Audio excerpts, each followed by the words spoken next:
Hello, ഞാൻ Julie Rakesh. അപ്പോൾ കേൾക്കുമ്പോൾ ഒരു മണ്ടത്തരമെന്ന് തോന്നും, ഫണ്ണിയാന്ന് തോന്നും. പക്ഷെ ഇത് 100% സത്യമായിട്ടുള്ളതാണ്. നമ്മുടെ ഇതിലെ സമ്പത്ത് നമ്മളിലേക്ക് എങ്ങനെ ആകർഷിക്കാം. എല്ലാവരും കേട്ടിട്ടുണ്ടാവും മണി മാനിഫെസ്റ്റേഷനൊക്കെ. എങ്ങനെയാ സമ്പത്ത് ആകർഷിക്കാം എന്നുള്ളത്. അപ്പോൾ എങ്ങനെയാണ് ആകർഷിക്കുന്നത് പറയാം. ഇത് നമ്മൾ ഓക്കെ, നമ്മളെല്ലാം സ്വീകരിക്കുന്ന ഇതിലൂടെയാണ്, നമ്മുടെ ഹൃദയത്തിലൂടെ. ഇതാണ് നമ്മുടെ ഹൃദയം, നടുഭാഗത്ത് നമ്മുടെ ഹൃദയം കാണുന്നുണ്ടെന്ന് വിചാരിക്കണം. ഈ ഹൃദയത്തിന്റെ വാതിൽ അടച്ചു പിടിച്ചു കഴിഞ്ഞാൽ എന്തെങ്കിലും വരും? ഇല്ല. അപ്പൊ നമ്മളിത് തുറന്നു പിടിക്കണം.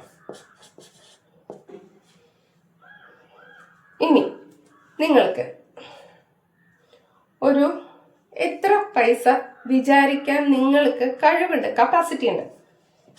അച്ഛൻ, അമ്മ, ഫ്രണ്ട്സ്, ഓഫീസ്, ബിസിനസ്, രണ്ടും ആവാം. Business, lottery. ഇനി ഇത് പ്രപഞ്ചത്തിന്റെ ഒഴുക്കെന്ന് വയ്ക്കാം. മോളിൽ നിന്ന് നമ്മൾ ആകർഷിക്കാൻ പോകുന്നത് എവിടെ നിന്നാണ് ആകർഷിക്കുന്നതെന്ന് നമുക്കറിയില്ലല്ലോ. എല്ലാവരും പറയും ആകർഷിക്കും ആകർഷിക്കും. ഇപ്പൊ എവിടെ നിന്നാണ് ആകർഷിക്കുന്നത്? സ്വന്തം അച്ഛന്റെ കയ്യിലിരിക്കുന്നതിന് നമുക്ക് ആകർഷിക്കേണ്ട കാര്യമില്ല, ചോദിച്ചാൽ മതിയില്ല. അമ്മയുടെ കയ്യിലുള്ളതായാലും ധൈര്യത്തിൽ ചോദിക്കാം. സ്വന്തം ഓഫീസിൽ നമുക്ക് ശമ്പളം ഉണ്ടെങ്കിൽ അത് നമുക്ക് ചെലവഴിക്കാം. അവിടെ ആകർഷിക്കേണ്ട കാര്യമൊന്നുമില്ല, അങ്ങോട്ട് ചെലവഴിച്ചാൽ മതി. ബിസിനസ് നിറയെ ഇതുണ്ടെങ്കിൽ അതും ഈ പറയുന്ന പോലെ ആകർഷിക്കേണ്ട കാര്യമില്ല. ആകർഷിക്കാന്ന് പറഞ്ഞു കഴിഞ്ഞാൽ ഒരു തുക നമ്മൾ ആകർഷിക്കുക, നമ്മളിലേക്ക് അട്രാക്ട് ചെയ്യാം. ലോട്ടറി, എത്ര ലോട്ടറി അടിക്കണമെന്ന് നിങ്ങളാണ് വിചാരിക്കുന്നത്. അപ്പോൾ ഇനി ഇവിടുന്ന് തുടങ്ങാം. ശരിയായതും തെറ്റായതും. ആദ്യം തെറ്റായത് പറയാം.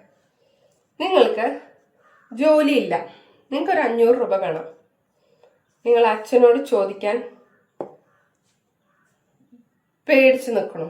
500 രൂപ നിങ്ങൾക്ക് അച്ഛനോട് ചോദിക്കാൻ സംശയിച്ച് നിൽക്കുകയാണ്, കിട്ടുമോ ഇല്ലയോ എന്നുള്ളത്. ഇനി അമ്മ ഒരു ഹൗസ് വൈഫാണ്. അമ്മോട് ചോദിക്കാൻ 500 രൂപ അമ്മയുടെ കയ്യിൽ ഉണ്ടാവുക പോലും ഇല്ല, അല്ലേ? ഉണ്ടെങ്കിൽ തന്നെ അമ്മയ്ക്ക് അതിൻ്റെതായതുണ്ടാവും. ഇനി ഫ്രണ്ട്സിനോട് എത്ര ദിവസം ചോദിക്കും? 1-2 ദിവസം ചോദിച്ചു കഴിഞ്ഞാൽ പിന്നെ അവര് ഫോൺ എടുക്കില്ല, അത് വിട്ടുകളയും. പിന്നെ അവരുടെ കയ്യിൽ തരാനുണ്ടല്ലോ. അപ്പൊ നിങ്ങൾക്കൊരു ചമ്മല് തോന്നും, അല്ലെ? ചോദിക്കില്ല, ഒരു ഭയം തോന്നും, പക്ഷെ വേണ്ട. ഇനി ഓഫീസ്, ബിസിനസ്. ഓഫീസിൽ നിങ്ങൾക്കൊരു 20,000 രൂപയാണ് ശമ്പളം എങ്കിൽ നിങ്ങൾ 1.5 ലക്ഷം ഐഫോൺ മേടിക്കാൻ നിങ്ങൾ എങ്ങനെ സമ്പത്ത് ആകർഷിക്കും? നിങ്ങൾക്കാകെ കൂടി ഉള്ളത് 20,000 രൂപയേ ഉള്ളൂ. അച്ഛനമ്മയുടെ നിന്നൊക്കെ മേടിക്കുന്നത് ഓക്കെ, അതിന് അവർക്ക് കപ്പാസിറ്റി ഉണ്ടെങ്കിൽ നമുക്ക് അവരുടെ നിന്ന് മേടിക്കാം. അല്ല, ഇനിയിപ്പോൾ ബിസിനസ്സാണ്. ഈ പറയുന്ന പോലെ ബിസിനസ്സിനൊക്കെ ഒരു വലിയൊരു എമൗണ്ട് ആണ്. അപ്പം നിങ്ങളുടെ ബിസിനസ് ലിമിറ്റഡ് ആണെങ്കിൽ നിങ്ങൾ എങ്ങനെ ഈ വലിയൊരു ഇത് ആകർഷിക്കാം? ഇല്ല. ഒരു ദിവസം കച്ചവടം ഇല്ലെങ്കിൽ ആകെ ഡൗണായി. ഇനി ലോട്ടറി എടുക്കുമ്പോൾ അതിൻ്റെ ഫസ്റ്റ് പ്രൈസ് അടിക്കുന്നുള്ളത് വിശ്വാസമുണ്ടോ? ഒരിക്കലും വിശ്വസിക്കില്ല. എടുക്കുമ്പോൾ ആൾക്കാർ പറയുന്നത്, വിചാരിക്കുന്നത് എന്താണ്? മുടക്കിയ പൈസയെങ്കിലും തിരിച്ചു കിട്ടിയാൽ മതിയെന്ന്. അത്രയും നിങ്ങളുടെ ലിമിറ്റുള്ളൂ. നിങ്ങൾ ആലോചിക്കാൻ അത്രയും പ്രാപ്തരുള്ളൂ. എന്താണ് അത്രയും പ്രാപ്തിക്കാൻ? ആ ഒരു പ്രാപ്തിയിൽ വന്ന് നിൽക്കാൻ ഭയം. ഇവിടെ ഫുൾ ഭയമാണ്. ഇനി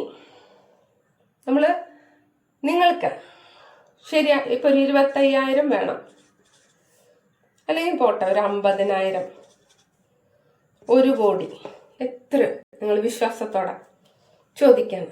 ഈ 25,000 എങ്ങനെ വേണമെങ്കിലും വരാം. ഈ പറഞ്ഞവര് ഒരു ബൾക്കായിട്ട് ഒരു ഓർഡർ കിട്ടുക, ബിസിനസ്സിൽ ഉയർച്ച ഉണ്ടാവുക, അല്ലെങ്കിൽ ഒരു ജോലി കയറ്റം ഉണ്ടാവുക, അല്ലെങ്കിൽ കൂടുതൽ സാലറി ഉള്ള ഒരു ജോലി, അല്ലെങ്കിൽ ലോട്ടറി, അല്ലെങ്കിൽ ഈ പറയുന്ന പോലെ അച്ഛന് കൂടുതലായിട്ട്. അത് നിങ്ങൾ അച്ഛനോട് ചോദിക്കുന്നത്, അത് നമുക്ക് ഇവിടെ ഉണ്ട്. അത് നമ്മൾക്കായിട്ട് സ്വീകാര്യതയിലുള്ളതാണ്. അതായത് ബിസിനസ്, സ്വന്തം ജോലി, ലോട്ടറി, ഇത് മുഴുവൻ നമ്മുടെയാണ്. മറ്റേത് ആരാന്റെ പൈസ നമ്മൾ ചോദിക്കുന്നതാണ്, അത് വിട്ടുകളെ. നിങ്ങൾ ഈ പ്രപഞ്ചത്തിനോട് ചോദിക്കാൻ പോകുന്നത് ഈ ഒഴുക്ക്, ഇത് പ്രപഞ്ചത്തിന്റെ ഒഴുക്കാണ്. ഇപ്പൊ 25,000 രൂപ ധൈര്യത്തോടെ ഇവിടെ ഇടാൻ പോവാണ്. ഈ പറഞ്ഞ പോലെ ഇത് മുടങ്ങി കിടക്കുന്ന പൈസയാവാം, അല്ലെങ്കിൽ ഒരു ജോലിയാവാം, അല്ലെങ്കിൽ ഒരു ലോട്ടറി ആവാം, അല്ലെങ്കിൽ ഒരു ബൾക്കായിട്ട് ഓർഡർ ആവാം, അല്ലെങ്കിൽ കിട്ടാനുള്ള വല്ല പൈസകളാവാം, എന്തും ആയിക്കൊണ്ട് പോട്ടെ. അതാണ് നമ്മൾ ഇവിടെ ഇരുന്നോട് 1 കോടി ഇടാം, എന്തും ഇടാം. ഇനി വിശ്വാസം ഇല്ലെങ്കിൽ അതിനെ ഇവിടെ തന്നെ ഡ്രോപ്പ് ചെയ്യുക, വിട്ടുകളയുക. ഒന്നും ഇവിടെ ഇടരുത്. വിശ്വാസമില്ലാത്ത ഒരു തുക പോലും ഈ ഒഴുക്കിൽ ഇടരുത്. വിശ്വാസം നിങ്ങൾക്ക് 500 രൂപ ഉള്ളൂ എന്നുണ്ടെങ്കിൽ 500 രൂപ നിങ്ങൾ ഈ ഒഴുക്കിലിടാം. അത് നിങ്ങൾക്ക് എങ്ങനെയും ആ 500 രൂപ നിങ്ങൾക്ക് കിട്ടുള്ളൂ. ഇനി ഈ ഒഴുക്കിലൂടെ നമ്മളിത് സ്വീകരിക്കാൻ പോവാണ് നെഞ്ചില്. ഈ നെഞ്ചില് 500 രൂപ അച്ഛനോട് ചോദിക്കാനുള്ള ഭയമുള്ള ആള്, സംശയത്തിൽ നിൽക്കുന്ന ആൾ എങ്ങനെ 25,000 രൂപ നെഞ്ചില് സ്വീകരിക്കും? എല്ലാം സ്വീകരിക്കാൻ നെഞ്ചിലൂടെ തന്നെയാണ്. ദേഷ്യമായാലും വെറുപ്പായാലും എന്തും നമ്മൾ പൈസ ആഗ്രഹിക്കുന്നത് നെഞ്ചിലൂടെ തന്നെ. ഇവിടെ ഭയമാണ് വന്ന് കിടക്കുന്നത് 500 രൂപയില്, പിന്നെ 25,000 രൂപ വിട്ടുകളയാം. അപ്പൊ ആദ്യം എന്താ എടുത്ത് മാറ്റേണ്ടത്? ഈ ഭയം. ഈ ഭയത്തിനെ ഇവിടെ നിന്ന് മാറ്റാണ്ട് ഒരു സാധനം ആകർഷിക്കില്ല. ഈ ഭയം എടുത്ത് മാറ്റാം, എന്നിട്ട് ആകർഷിക്കുക. 1 കോടി ആകർഷിച്ചോ, ഇവിടെ വരും. ഇത് നമ്മൾ ആകർഷിച്ച് നമ്മുടെ കയ്യിൽ കിട്ടി എന്ന് വിചാരിച്ചു. ഇത് നമ്മൾ എത്ര നേരം ഇതിനെ നമ്മുടെ മനസ്സിൽ ഹോൾഡ് ചെയ്ത് പിടിക്കണം. അതായത് നമ്മൾ ഇതിനൊന്ന് കെട്ടിപ്പിടിക്കണം. എത്ര നേരം പിടിക്കണം? വെറും 17 സെക്കൻഡ്. 17 സെക്കൻഡ് മാത്രം. അത്ര മാത്രം നിങ്ങൾ ചെയ്താൽ മതി. ഫസ്റ്റ് സ്റ്റെപ്പ് എന്താ ചെയ്യേണ്ടത്? നമ്മൾ ഈ ഭയം മാറ്റണം. എന്നിട്ട് വിശ്വാസമുള്ള ഒരു എമൗണ്ട് ഈ ഒഴുക്കിലിടാം. അതെങ്ങനെ വരുന്നെന്ന് നിങ്ങൾ അറിയേണ്ട കാര്യമില്ല. എന്നിട്ട് അതിനെ സ്വീകരിച്ച് നെഞ്ചിൽ അതിനൊരു യമ്മി ഫീലിംഗ്, അതായത് അതിനെ സ്നേഹിച്ച് ഒന്ന് പിടിക്കും. എത്ര? 17 സെക്കൻഡ്.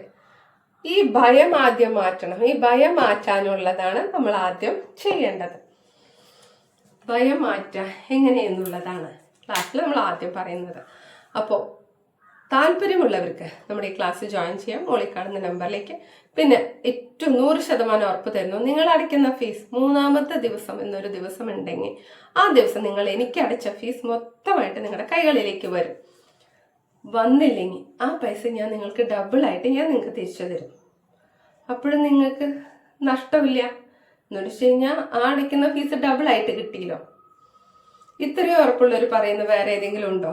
അല്ലാതെ സാധാരണ ഇപ്പം എന്ത് രീതിയിലാണ് പോയിക്കൊണ്ടിരിക്കുന്നത്? വരവ് കുറവും ചെലവ് കൂടുതലും. അതെന്താണ്? അതല്ല ആദ്യം മാറ്റണ്ടേ.